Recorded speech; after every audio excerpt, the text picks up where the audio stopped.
വെറുതെ ഒരു പ്രഹസനം. ഇവൻ്റെ ഈ ഉറക്കം കാണുമ്പോഴേ വല്ല പൂച്ചയായിട്ട് ജനിച്ചാൽ മതി എന്നാലോചിക്കണം. എന്തൊരു തണുപ്പാണ്. പിന്നെ ഞാനൊരു ജാക്കറ്റ് എടുത്തിട്ടു. ഡ്യൂട്ടിക്ക് പോകണ്ടേ, ചങ്കിൻ്റെതാ. വൈകിട്ടൊരു ചായ കുടിക്കാൻ ഇറങ്ങിയതാ. നമ്മുടെ രമേശൻ്റെ കടയിൽ എന്തോരം കടികളാ. അപ്പോൾ ഇതാണ് നമ്മുടെ രമേശണ്ണൻ ഫ്രം തെങ്കാശി. ഈ ചായ കുടിക്കാനേ ഇത്ര എക്സ്പ്രഷൻ മതിയായിരിക്കുമല്ലോ. ഇത് ഉള്ളിവട, ഇത് സൺകിസ്ഡ് ഉള്ളിവട. രമേശൻ്റെ കുട്ടികളാണ്. ഇത് ഇളയാൾ, ഇത് ബെൻസിൻ ചേട്ടൻ, ഇത് സാം ചേട്ടൻ, ആ നാണക്കാര മധു ചേട്ടൻ. വാഹനത്തിന് കുറച്ച് എയർ അടിക്കാമെന്ന് വിചാരിച്ചു. എന്നോടാ കളി.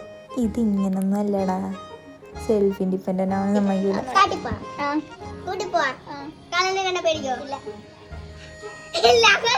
എക്സാം ആയതിൻ്റെ കഠിന പഠനത്തിലാണ് നമ്മുടെ അച്ചു. വെള്ളൻ ബൈ. എന്നാൽ പിന്നെ ഞാനങ്ങോട്ട്